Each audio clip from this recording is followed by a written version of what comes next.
Buenas tardes, a continuación vamos a dar inicio a la segunda videoclase de este módulo 3 de Sistemas de Protección a los Derechos Humanos y vamos a ver, nos vamos a referir concretamente ya al Sistema Regional de Protección a los Derechos Humanos. Antes de entrar propiamente al Sistema Interamericano de Derechos Humanos, señalarles que existen varios sistemas regionales que están en el marco, bueno, son tres sistemas regionales de protección de los derechos humanos: el sistema interamericano, el sistema europeo y el sistema africano, ¿ya? Que están en el marco de la Organización de Estados Americanos, el sistema americano, el sistema europeo en el marco de la Convención Europea de Derechos Humanos y el sistema africano en el marco que rige para los países de África. No existe un sistema de Oceanía y no existe un sistema de Asia de protección a los derechos humanos. Solo tenemos estos tres sistemas regionales. En el caso concreto del Sistema Interamericano de Derechos Humanos, este está conformado por dos instancias o dos órganos competentes. El primero, la Comisión Interamericana de Derechos Humanos, o CIDH, que tiene su origen en 1959, y el segundo, la Corte Interamericana de Derechos Humanos, o Corte IDH, que tiene su origen en 1978. Estos dos órganos están regulados en el artículo 33 de la Convención Americana sobre Derechos Humanos. ¿Qué es lo que vamos a referirnos en primera instancia a la Comisión de Derechos Humanos? La Comisión Interamericana de Derechos Humanos es un órgano autónomo de la OEA creado para promover la observancia y la defensa de los derechos humanos y servir como órgano consultivo de la organización en esta materia. Esta es una definición que está plasmada en el artículo 1 del Estatuto de la Comisión Interamericana de Derechos Humanos. ¿Cuáles son? Vamos a volver un poquito atrás, antes de entrar a los requisitos para la presentación de una petición, que ya han hecho ustedes un trabajo en el anterior módulo sobre la presentación de peticiones. Antes de que se incorpore o se cree la Corte Interamericana, la Comisión era la que realizaba esta labor.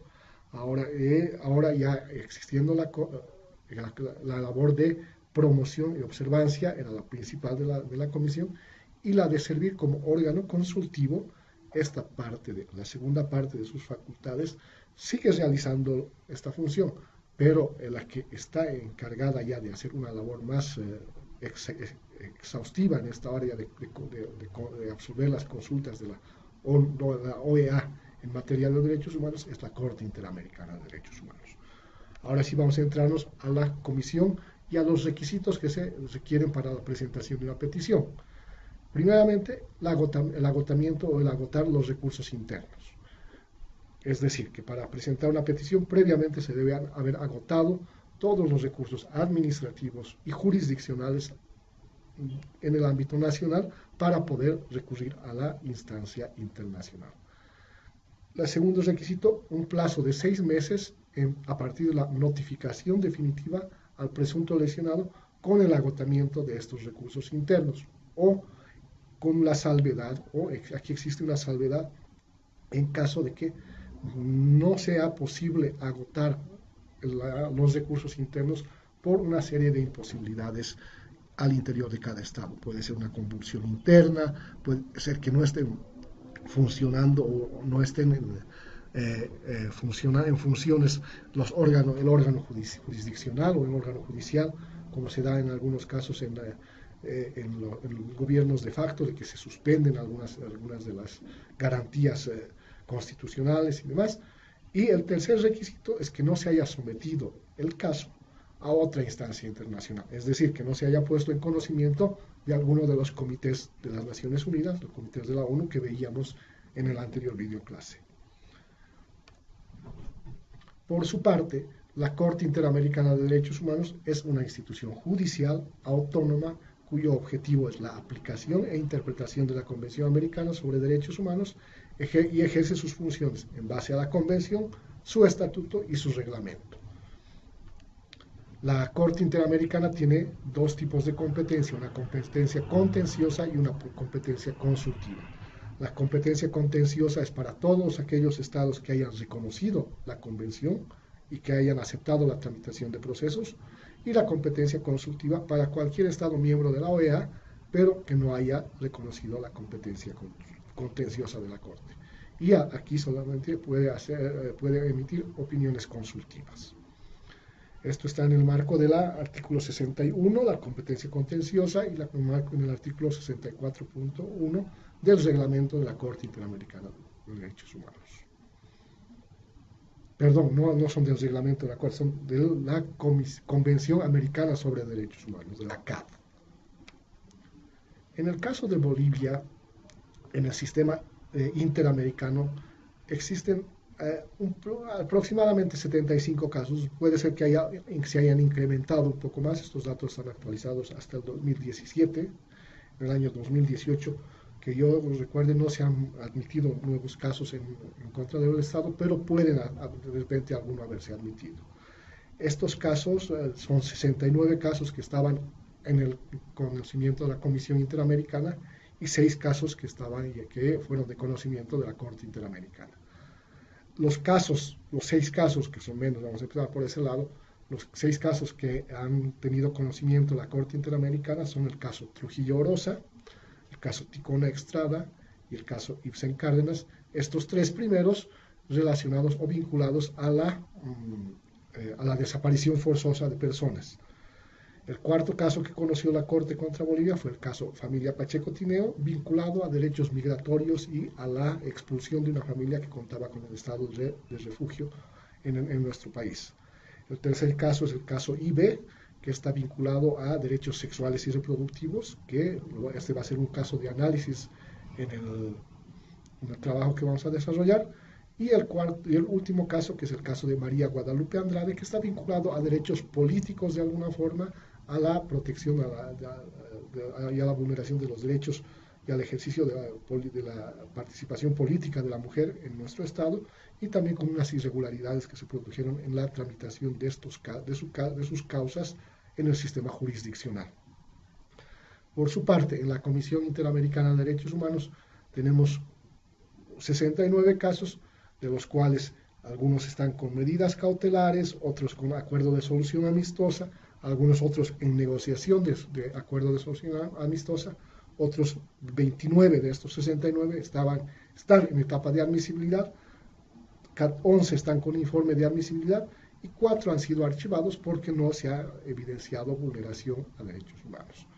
De estos 69 casos que tenemos de estos 75 casos, sumados los 69 de la Comisión y los 6 de la Corte, aproximadamente el 63% está vinculado a aspectos relacionados a la administración de justicia y el 33% otro.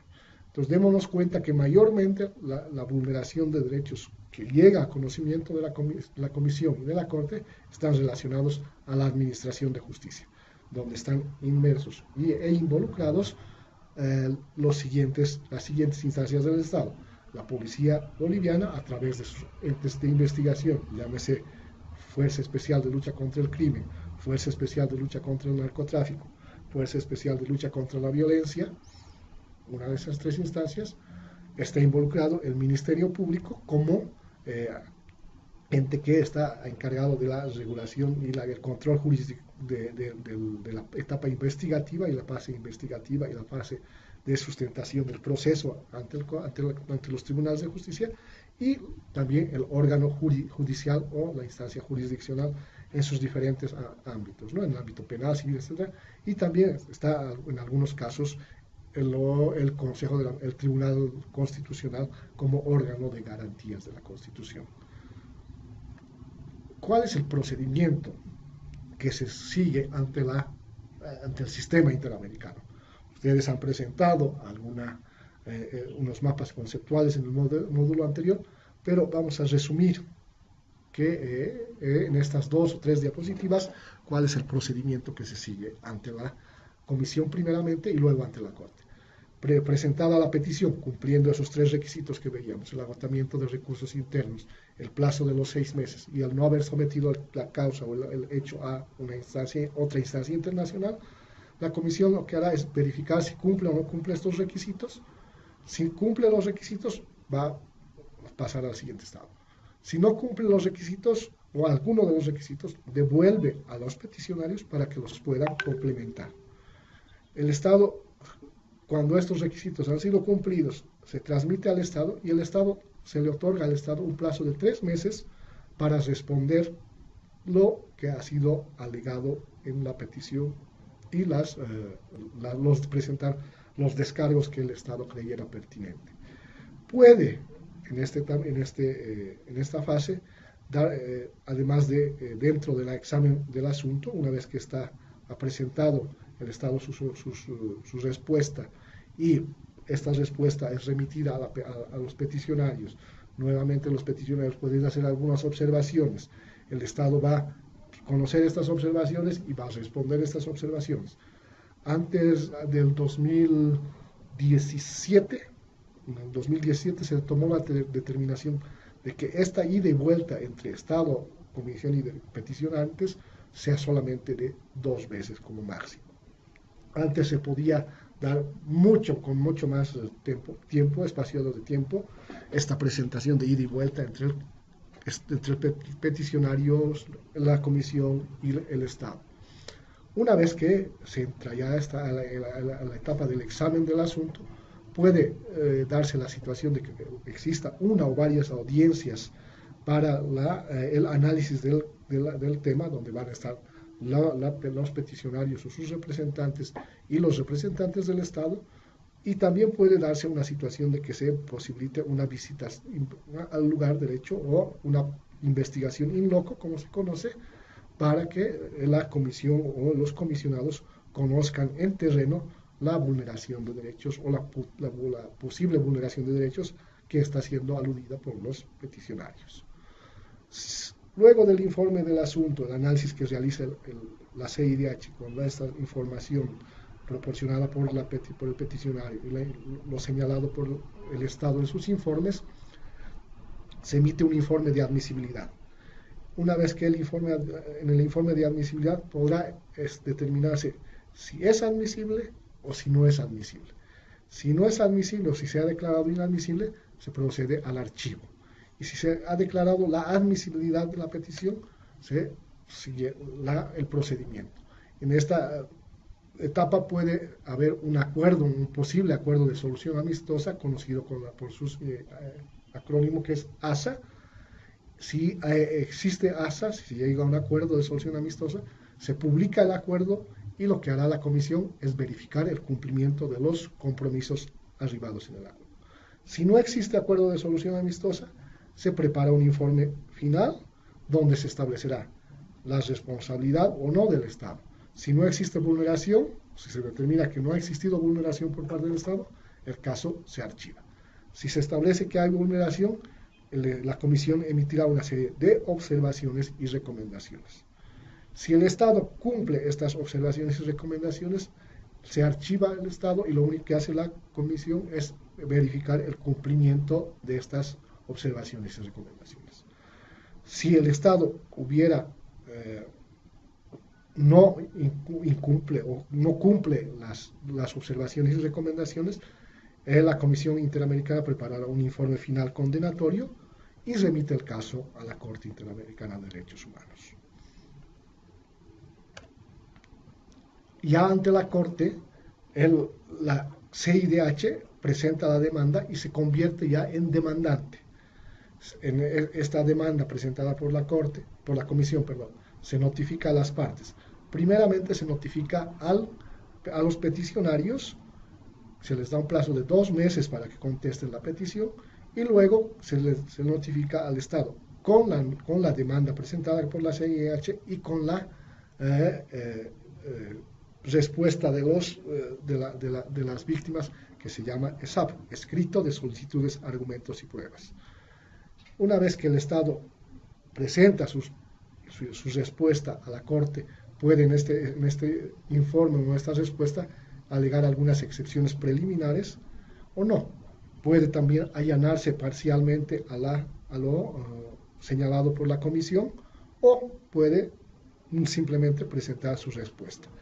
Se convoca a continuación a una audiencia oral y pública que se celebra dentro del periodo de sesiones o dentro de los periodos de sesiones que tiene la Corte, sean estos ordinarios o extraordinarios, y luego se podrá en esta audiencia también rechazar las excepciones en primer lugar o tratar juntamente con la decisión final la aceptación o rechazo de estas excepciones.